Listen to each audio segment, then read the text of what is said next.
Ever wished you could just make anyone fall head over heels for you?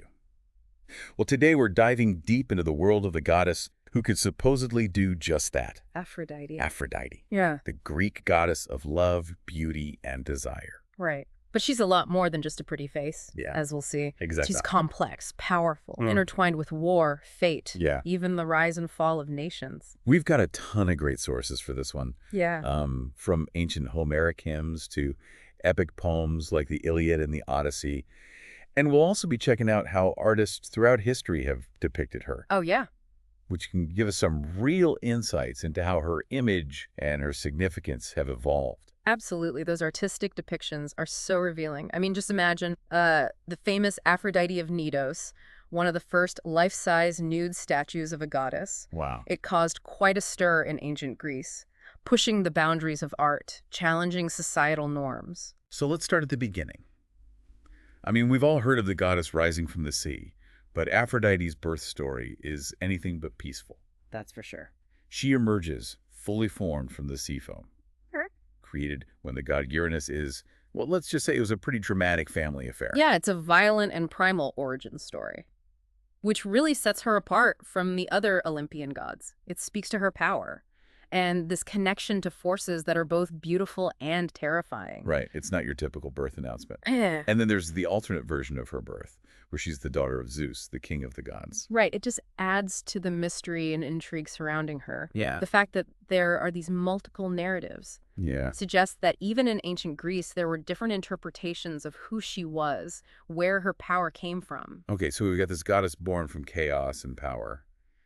How did the ancient Greeks actually envision her? What did she look like? Well, ancient sculptures and paintings give us some clues. She's often depicted as incredibly beautiful, of course, sometimes draped in flowing robes, other times nude, emphasizing her connection to beauty and desire. There were those iconic symbols associated with her. Doves, roses, seashells. Exactly. And we can't forget the image of her wielding a sandal to ward off unwanted advances. Yeah. It might seem humorous at first, but it actually suggests that even a goddess known for her allure had to assert her boundaries. Yeah, it really challenges that simplistic image of Aphrodite as just this passive figure of beauty. And speaking of challenging expectations, her relationship with Ares, the god of war, was definitely a scandal in its day. Absolutely. Aphrodite was married to Hephaestus, the god of the forge, but that didn't stop her from pursuing a passionate and very public affair with Ares. There's that famous story of them being caught in a net by a jealous Hephaestus. I can't even imagine the gossip on Mount Olympus. Oh, it's amazing, and what's fascinating is how this myth isn't just a salacious tale. It's a reflection of the complexities of desire and societal expectations. And the fact that they were caught by the god of craftsmanship adds another layer. It's as if their affair was exposed in the most artful and humiliating way possible. And just to make things even more complicated, their relationship produced offspring that embodies both the beauty and the chaos of their parents. Harmonia, the goddess of harmony, but also Phobos and Deimos. The personifications of fear and panic. Right. It's as if their children represent the two sides of love and war, the potential for creation and destruction, harmony and discord. And when you think about it, the ancient Greeks probably understood those dualities in a very real way. Their lives were constantly touched by both love and conflict. It's true. And it makes you wonder, did they see those forces as inevitably intertwined? Yeah. Was there a sense that you couldn't have one without the other? That's a really interesting question. And speaking of conflict, we can't talk about Aphrodite without addressing her role in the Trojan War. That's where things get really interesting. Because was she truly responsible for the war? Right. Or was she just a pawn in a larger game? It all comes down to that famous beauty contest, you know? The Judgment of Paris. Picture this. A golden apple inscribed for the fairest and three goddesses Ooh. vying for the prize. Hera, Athena, Okay. and of course, Aphrodite.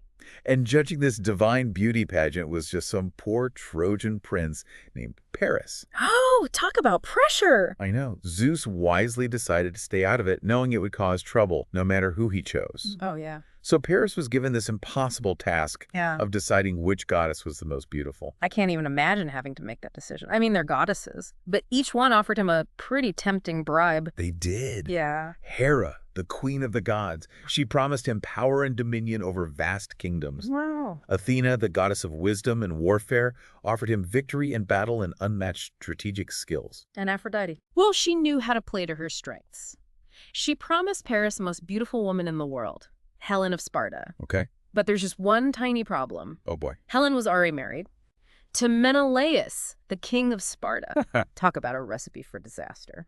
So Paris, completely smitten by Aphrodite's promise, Yes. chooses her as the fairest, and Aphrodite, true to her word, helps him abduct Helen, whisking her away to Troy. And that is how a seemingly simple beauty contest ignited a decade-long war that brought down an empire. Wow.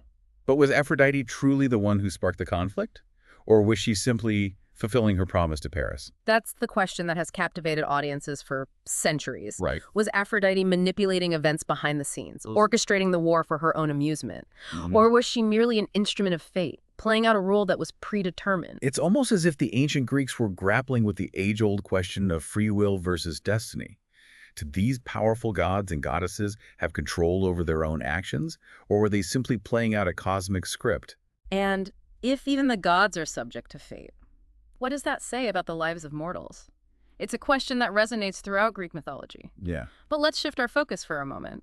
In the midst of all this war and drama, Aphrodite found time for love, this time with a mortal man named Anchises. And from that relationship, she gave birth to a son, Aeneas, a hero whose destiny was intertwined with the founding of Rome. It's a fascinating twist. Aphrodite, the Greek goddess, plays a key role in the origin story of Rome through her son Aeneas. So her influence extends far beyond the world of Greek mythology. Absolutely. In Roman mythology, she becomes Venus, their goddess of love and beauty. Right. And through Aeneas, her legacy is woven into the very fabric of Roman history and culture. It's amazing how these myths and figures transcend time and cultures. They're not just stories, they're reflections of how different civilizations viewed the world, the forces that shape their lives, and the eternal questions of love, fate, and human nature. And when we look at those artistic representations of Aphrodite, we see how her image evolves over time, reflecting changing ideals of beauty and femininity. But throughout it all, there's that underlying sense of power and influence. You know, we've been talking a lot about Aphrodite's role in war and conflict, but I think it's important to remember that the ancient Greeks didn't see love and beauty as simply frivolous things. You're right. They recognized the power of these forces. Yeah. Aphrodite wasn't just about romantic love. She embodied desire in all its forms, from the passion that fuels a love affair to the creative energy that drives art and music. She represented the beauty that inspires awe and wonder, the longing that connects us to something greater than ourselves. Right. It's a reminder that these are not just superficial concepts, but fundamental aspects of the human experience. Absolutely. And that brings us back to the question of Aphrodite's complexity. She's a goddess of contradictions, capable of both great love and terrible destruction. She's a symbol of beauty and desire, but also a force to be reckoned with.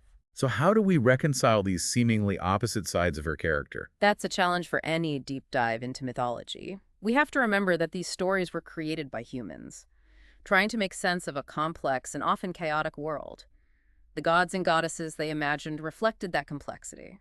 They weren't meant to be simple one-dimensional figures. They were reflections of the human experience itself, with all its joys, sorrows, triumphs, and tragedies. And perhaps that's why these myths continue to fascinate us. Even after thousands of years, they hold up a mirror to our own humanity, challenging us to grapple with the same eternal questions that captivated the ancient Greeks. So as we wrap up our deep dive into the world of Aphrodite, I'm left with a sense of wonder, but also a lot of unanswered questions. That's the beauty of exploring mythology. It's not about finding definitive answers, but about opening ourselves up to new perspectives, new interpretations, and new ways of understanding ourselves and the world around us. And who knows, maybe in the process, we'll gain a little more insight into the complexities of love, beauty, and the human heart.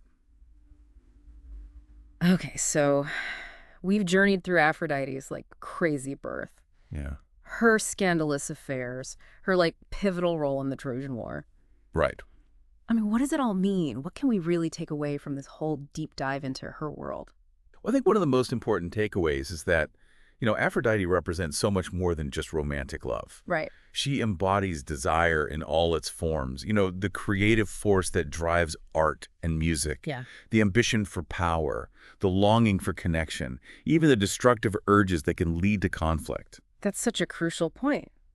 Because it's easy to dismiss her as just, a love goddess. But she's clearly a much more powerful and multifaceted figure. And her stories, especially her involvement in the Trojan War, they really make you think about the consequences of unchecked desire, whether it's on like a personal level or a societal one. Exactly. It raises the question, right? Do we control our desires or do they control us? Right. And how much responsibility do we bear for the consequences of those desires?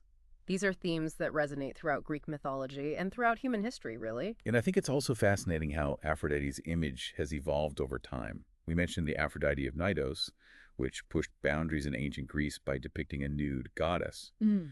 But if you look at how she's been portrayed throughout history, you see changing ideals of beauty, femininity, and even sexuality Right. reflected in those depictions. It's almost like she's a mirror reflecting back to us our own evolving values and anxieties about those concepts.